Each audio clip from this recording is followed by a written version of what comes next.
Hello बच्चों, आप सभी का स्वागत है मेरे YouTube चैनल स्कूल में इजी क्लासेस में। आज की क्लास में हम पढ़ने वाले हैं विराम चिन्ह के बारे में, जो कि बहुत ही ज़्यादा इंपॉर्टेंट है, जिसको इंग्लिश में पंक्चुएशन भी बोलते हैं।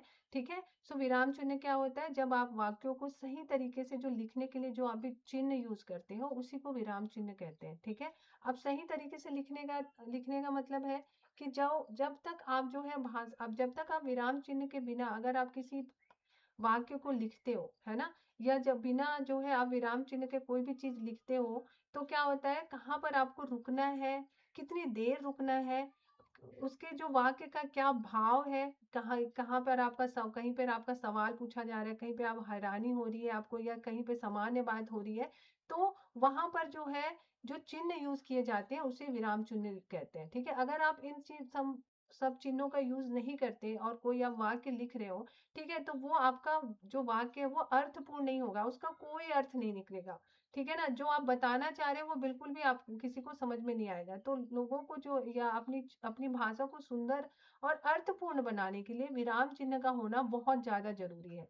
ठीक है। तभी जो है आप बताना चाह रहे हो लिख कर, वो जो भाव है वो दूसरों तक पहुंच पाएगी। अगर आप विराम चिन्ह नहीं यूज करते हैं और आप वाक्य लिखते जाते हैं, तो उस वाक्य का कोई मतलब नहीं है, उसका कोई अर्थ नहीं निकलता है। ठीक है। तो वाक्यों को सही तरीके से लिखने के लिए जो चिन्ह यूज होते हैं, या तो आप इसको कह सकते हो, या तो कोई संकेत आप यूज करते हो, है ना, या फिर आप कोई निशान यूज करते हो। ठीक है, कि कहाँ पर हमको रुकना है, कहाँ पर कितनी दूर देर रुकना है ना। तो उन सब चीजों के लिए आप क्या यूज करते हो? चिन्ह यूज करते हो। इसी को बोला जाता है विराम चिन्ह। वैसे वैसे मैं एग्जाम्पल के थ्रू आप लोगों को बता दूं कि अगर हम अपने वाक्यों में लिखते समय अगर विराम चिन्ह ना यूज करें, जैसे सपोज एक मैं आपको वाक्य लिख रही हूँ, रोको मत जाने दो, है ना, ये एक वाक्य है। अब इसी को एक बार और मैं लिख देती हूँ, रोको मत जाने दो। ठीक है, आपने ये वाक्य लिखा है। अब मैं कॉमा लगाती हूँ यहाँ पर, रोको मत के बाद मैं कॉमा लगा देती हूँ, तो रोको मत जाने दो। आप कैसे पढ़ोगे? रोको मत। ठीक है, यहाँ पे आपने कॉमा लगा दिया, अल्प विराम लगा दिया, जाने दो। तो आप क्या कह रहे हो? रोको मत जो भी है उसको रोको मत, आप उसको जाने दो। अगर लेकिन इसी के बाद मैं रोको के बाद अगर कॉमा लगा दूं या अल्प विराम लगा दूं, तो उसमें क्या होगा कि रोको मत जाने दो, उसको रोक लो, उसको मत जाने दो। तो देखो ये बिल्कुल वाक्य दोनों के सेम है, लेकिन सिर्फ आपका कॉमा है या अल्प विराम है, उसका जो हमने जो जगह चेंज कर दी, इसलिए वाक्य पूरी तरीके से बदल गया, उसका पूरा अर्थ बदल गया। तो इस तरीके से विराम चिन्ह का आप जब लिखते हैं तो उसमें विराम चिन्ह का होना बहुत ज्यादा जरूरी है, जिससे आपकी जो भाषा है, विराम चिन्ह क्या करती है, आपकी भाषा को सुंदर बनाती है, अर्थपूर्ण बनाती है और साफ बनाती है। इसीलिए विराम चिन्ह का होना बहुत जरूरी है जब आप लिखते हैं। ठीक है। अब हम देखते हैं विराम चिन्ह के प्रकार क्या होते हैं, या विराम चिन्ह कितने तरीके से होते हैं। तो सबसे पहला होता है पूर्ण विराम। पूर्ण विराम जो होता है बेटा, ये आपकी एक स्टैंडिंग लाइन होती है, एक सीधी लाइन होती है, इसी को पूर्ण विराम कहते हैं। ठीक है। इंग्लिश में आप फुल स्टॉप लगाते हो ना, इस तरीके से वाक्य जब पूरा हो जाता है, जब आपका सेंटेंस, इन हिंदी में जो होता है वो आपका पूर्ण विराम लगता है। ठीक है। जब वाक्य पूरा हो जाता है, जब आप पूरा वाक्य बोल देते हो, उसके बाद आपका कोई और उसके साथ एड ऑन नहीं है, जब आपका वाक्य का मतलब पूरा वहीं पे फिनिश हो जाता है, तब आपका पूर्ण विराम लगाते हैं। जैसे राम स्कूल जाता है, ये वाक्य पूरा हो चुका है ना, इसके बाद और कोई वाक्य नहीं है, तो आप क्या करेंगे? आप इसके बाद है के बाद क्या लगाते हो? पूर्ण विराम लगाते हो। मुझे किताब पसंद है, मुझे किताब पसंद है, ये आपने वाक्य पूरा कर दिया, इसलिए जो है के बाद आपने एक स्टैंडिंग लाइन खींच दी, एक सीधी लाइन खींच दी, तो ये आपका पूर्ण विराम है। वह बहुत अच्छा लड़का है, वह बहुत अच्छा लड़का है, तो इसके बाद ये जो वाक्य है वो पूरा हो गया, इसलिए आपने यहाँ पर पूर्ण विराम लगा दिया है। आज मौसम अच्छा है, आज मौसम अच्छा है, तो ये भी एक पूरा वाक्य, इसलिए आपने यहाँ पर है के बाद एक सीधी लाइन खींच दी है, जो कि आपका एक पूर्ण विराम है। हम रोज पढ़ाई करते हैं, हम रोज पढ़ाई करते हैं, तो है के बाद आपने क्या लगा दिया? एक सीधी लाइन, जो कि है पूर्ण विराम। तो जब वाक्य पूरा हो जाता है, तो उस समय पर आप क्या लगाते हो? पूर्ण विराम लगाते हो। उस समय पे आप क्या लगाते हो? पूर्ण विराम लगाते हो। अब जो दूसरा चिन्ह होता है, दूसरा विराम चिन्ह है, वो है आपका प्रश्नवाचक चिन्ह। जब हम किसी से प्रश्न पूछते हैं, ठीक है, तो प्रश्नवाचक चिन्ह का इस तरीके से होता है। आप इसको कैसे बनाते हैं? ये इस तरीके से बनाते हैं, उल्टा सी बनाते हैं। ठीक है, उल्टा सी बनाने के बाद एक छोटी सी लाइन लगा के नीचे डॉट कर देते हैं। ठीक है, ये आपका होता है प्रश्नवाचक चिन्ह। कैसे बनाते हैं? उल्टा C and then standing line long dot. तो ये होता है आपका प्रश्नवाचक चिन्ह। प्रश्नवाचक चिन्ह आपको जैसे कि नाम से ही समझ में आ रहा है, जब हम प्रश्न पूछते हैं तो उस जब वो प्रश्न पूछने पर जो आपका जो चिन्ह लगता है उसको प्रश्नवाचक, जैसे वाक्यों में अगर कहीं लिखा हुआ है तो आपको तुरंत समझ में आ जाएगा, वह पढ़ने से पहले ही अगर आप चिन्ह देख लेते हैं तो आपको समझ में आ जाता है कि ये प्रश्न पूछा जा रहा है। जैसे तुम्हारा नाम क्या है, या आप क्वेश्चन पूछ रहे हो, प्रश्न पूछ रहे हो, इसलिए ये जो है आपके पीछे जो है आपका प्रश्नवाचक चिन्ह लगेगा, ठीक है। और लिखते समय आपको पंक्चुएशन यानी जो आपका विराम चिन्ह है उसका होना बहुत ज़्यादा जरूरी है, चाहे वो किसी भी भाषा में हो, चाहे आप इंग्लिश हो चाहे आप हिंदी हो। अगर आप लिखते हो तो आपको जो है इन सब चिन्हों का नॉलेज होना चाहिए और इसका यूज करने भी आना चाहिए, अदरवाइज जो है आप जो लिख रहे हैं वो किसी को समझ में नहीं आएगा आप क्या लिखना चाह रहे हैं, ठीक है ना। दूसरा है आपका तुम कहाँ जा रहे हो। तुम कहाँ जा रहे हो, तो ये आप क्वेश्चन पूछ रहे हो इसलिए आपने यहाँ पे क्वेश्चन मार्क लगा दिया यानी प्रश्नवाचक चिन्ह लगा दिया है। यह किताब किसकी है, यहाँ पर यह किताब किसकी है, तो यहाँ पर भी आपका प्रश्नवाचक चिन्ह है। क्या तुमने होमवर्क किया, यहाँ पे भी क्वेश्चन मार्क है, आप क्वेश्चन पूछ रहे हो क्या तुमने होमवर्क कर लिया या होमवर्क किया, तो ये प्रश्नवाचक आपका वाक्य हो जाएगा, है ना। आज कौन सा दिन है, आप ये क्वेश्चन कर रहे हैं यानी प्रश्न पूछ रहे हैं, ये प्रश्नवाचक आपका वाक्य होगा। प्रश्न तो यहाँ पर क्या आ जाएगा, प्रश्न वाला वाक्य है तो यहाँ पर आपका प्रश्नवाचक चिन्ह आ जाएगा, ठीक है। तो प्रश्नवाचक चिन्ह का यूज कहाँ पर होता है, प्रश्नवाचक चिन्ह का जब हम किसी से क्वेश्चन पूछते हैं या जब प्रश्न पूछने वाला काम करते हैं तो वहां पर जो है जो पीछे आपका जो होता है वो इस तरीके से उल्टा सी, ये जो आप चिन्ह आप देख सकते हो ये आपका प्रश्नवाचक चिन्ह है और ये लगाते हैं वाक्य के अंतिम में, ठीक है। अब नेक्स्ट है वो आपका है विस्मयाबोधिक, विस्या विस्मयादि विस्मयादि बोधक, विस्मयादि बोधक, है ना। ये भी एक तरीके का विराम चिन्ह है, ठीक है। विराम चिन्ह में क्या होता है, ये विस्मय बोधिक इस तरीके से होता है, ये आपका एक सीधी लाइन होती है और बीच में लास्ट में इसके नीचे एक छोटी सी डॉट होती है, इसको विस्मयादि बोधक जो है विराम चिन्ह बोला जाता है, विस्मयादि बोधक, ठीक है। इसमें क्या होता है, जब आप खुशी होते हो, दुख होते हैं, या जब कोई आश्चर्य वाले एकदम सरप्राइजिंग चीज हो जाती है, जब आप बहुत ज्यादा खुश हो जाते हो या दुखी हो जाते हो या बहुत ज्यादा आपको आश्चर्य में आ जाते हो तो वहां पर ये चिन्ह यूज होता है, ये वाला विराम चिन्ह यूज होता है।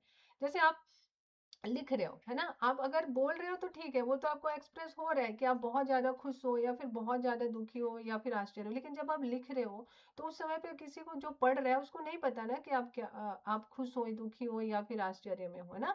तो आपको उसको दिखाने के लिए क्या है, आपको विराम चिन्ह का यूज करना पड़ेगा। कौन सा विराम चिन्ह का यूज करना पड़ेगा, विस्मयादि बोधक जो आपका विराम चिन्ह है वो यूज करना पड़ेगा। वो इस तरीके से होता है, एक सीधी सी लाइन और नीचे एक छोटी सी बिंदु होती है, ठीक है।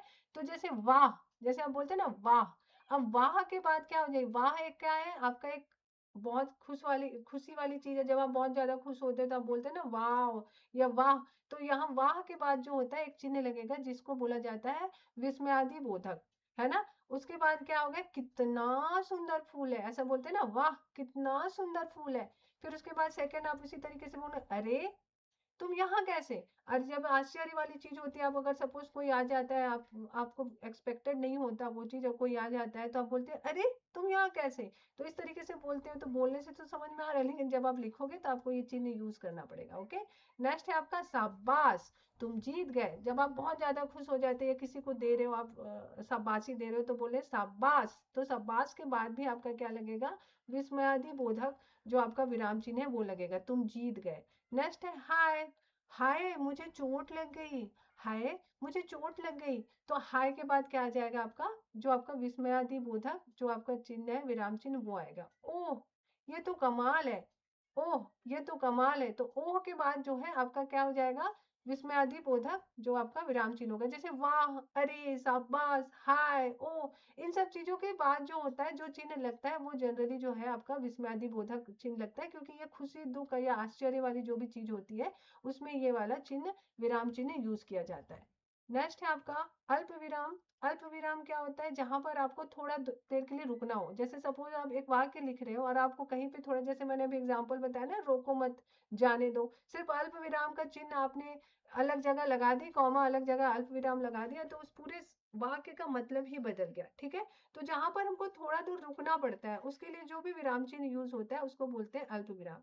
जैसे राम, श्याम और मोहन दोस्त है। जैसे अब राम श्याम और मोहन दोस्त है, ऐसे नहीं होगा, राम के बाद थोड़ा सा आपको रुकना पड़ेगा, राम श्याम और मोहन दोस्त है, तो क्या हो जाएगा, राम श्याम और मोहन दोस्त है। तो यहाँ पर क्या हो जाएगा, आपने एक अल्प विराम लगाया, थोड़ी देर आपको रुकने के लिए। जैसे मुझे सेब, आम, केला पसंद है। मुझे सेब, आम, केला पसंद है। जैसे आप दो से ज्यादा चीजें जहां बोलते हो ना, तो वहां पर आपको अल्प विराम चिन्ह यूज करना होता है। जैसे वह पढ़ता है, लिखता है और खेलता है। आपने देखा, वो पढ़ता भी है, लिखता भी है और खेलता भी है, तो आपको तीनों चीजों को बोलनी है। तो फिर आपको अल्प विराम लगाना पड़ेगा, थोड़ी देर रुकनी पड़ेगी, थोड़ा देर रुकना पड़ेगा। और जब सेंटेंस पूरा हो जाता है तो कौन सा, जब वाक्य पूरा हो जा रहा है तो आप कौन सा चिन्ह लगा रहे हो, पूर्ण विराम का चिन्ह लगा रहे हो। वैसे माँ, पापा और मैं बाहर गए। अब यहाँ पे भी तीन लोग हुए, माँ, पापा और मैं बाहर गए। जब यहाँ माँ के बाद में आपने थोड़ा सा अल्प विराम, थोड़ी देर रुकेंगे आप, माँ, पापा और मैं बाहर गए, माँ, पापा और मैं बाहर गए। तो थोड़ी देर आपने रुका, बिल्कुल थोड़े समय के लिए। उसके बाद जब पूरा आपका वाक्य पूरा हो गया तो आपने पूर्ण विराम लगा दिया। लाल, नीला, हरा रंग अच्छे हैं। लाल, नीला, हरा रंग अच्छे हैं। तो यहाँ पे भी देखेंगे, लाल के बाद ये आपका अल्प विराम लगा है, नीला के बाद अल्प विराम लगा है, फिर हरा रंग अच्छे हैं। तो इसके बाद आपको थोड़ा देर के लिए पॉज लेना पड़ेगा, यानी थोड़ा देर के लिए रुकना पड़ेगा। तो जहां पर इस तरीके के सेंटेंस होते हैं या इस तरीके के वाक्य होते हैं, तो वहां पर आपका अल्प विराम लगेगा। ठीक है। अब लास्ट जो है आपका है उद्धरण चिन्ह। उद्धरण चिन्ह क्या होता है, जब हम किसी को कही हुई बात, किसी की कही हुई बात को जब हम बोलते हैं ना, किसी की कही हुई बात, जैसे सुभाष चंद्र बोस ने बोला था, तुम मुझे खून दो मैं तुम्हें आजादी दूंगा। तो जो किसी ने जो बात कही होती है उसको एपोस्ट्रोफी, या जिसको इंग्लिश में बोलते हैं, या उद्धरण चिन्ह बोलते हैं। ये इस तरीके से होता है ना, ये आपका इस तरीके से होता है। जैसे कॉमा को आप उल्टा या बना देंगे इस तरीके से, मेरे से भी अच्छे से नहीं बन रहा है आप। तो इसके अंदर ही वो वाक्य रहता है, जैसे तुम मुझे खून दो मैं तुम्हें आजादी दूंगा, है ना। तो ये इसके, इस चिन्ह के, उद्धरण चिन्ह के बीच में लिखा जाएगा। जैसे अब एग्जाम्पल के थ्रू समझते हैं। जैसे माँ ने कहा, माँ ने कहा समय पर पढ़ो। तो माँ ने कहा समय पर पढ़ो, तो जो समय पर पढ़ो है वो देखो आपके दो उद्धरण, उद्धरण धरण चिन्ह है ना, उसके बीच में लिखा हुआ है। तो जब किसी ने कोई बात कही हुई होती है, तो उस बात को जो है इन दोनों चिन्ह, मतलब इन चिन्हों के बीच में लिखा जाता है, जिसको उद्धरण चिन्ह कहा जाता है। जहां पर भी आप इस तरीके से देखोगे तो मतलब वो किसी के थ्रू बोली गई है ना। तो गुरुजी बोले, गुरुजी बोले सच बोलो। अब देखो, गुरुजी ने बोला सच बोलो, तो सच बोलो कहाँ पे आ गया, इन उद्धरण चिन्हों के बीच में लिखा गया है। उसने कहा, उसने कहा, अब किसने ने कहा होगा, उसने कहा। उसने कहा के बाद आप देखेंगे अल्प विराम है, रुकना है आपको थोड़ी देर, है ना, थोड़ी देर रुकना है। उसने कहा मैं आ रहा हूँ, मैं आ रहा हूँ। तो मैं आ रहा हूँ, तो ये आपका उद्धरण चिन्ह लगेगा, उद्धरण चिन्ह लगेगा। ठीक है। पापा ने कहा, पापा ने कहा तो मेहनत करो। पापा ने कहा के बाद थोड़ा सा रुकेंगे आप, अल्प विराम लगा हुआ है, मेहनत करो, है ना। शिक्षक ने कहा ध्यान से सुनो। शिक्षक ने कहा ध्यान से सुनो। तो शिक्षक ने कहा के बाद अल्प विराम रखा हुआ है, उसके बाद ध्यान से सुनो है। ठीक है। तो ये आपके विराम चिन्ह हो गए। अब विराम चिन्हों का मैं आपको इसीलिए कह रही हूँ, विराम चिन्ह लिखते समय बहुत ज्यादा इंपॉर्टेंट है, क्योंकि आप बोलते समय अपने आप को एक्सप्रेस कर पाते हैं, बट लिखते समय आपको अगर अपनी चीजों को अर्थपूर्ण तरीके से अगर आपको रखनी है या लोगों को बतानी है अपने भावों को, तो आपको विराम चिन्ह का यानी पंचुएशन का उस अपने लिखित भाषा में यूज करना बहुत ज्यादा जरूरी है। ठीक है। ताकि आप जो कम्युनिकेट करना चाहते हैं, लोगों को बताना चाहते हैं अपने लिखने के तरीके से या लिख कर, वो सही तरीके से पहुंच सके। तो अगर आपको मेरा ये चैनल पसंद आया है या मैं जो पढ़ाती हूँ वो आपको अच्छा लग रहा है, तो please like share and subscribe my channel. Thank you so much.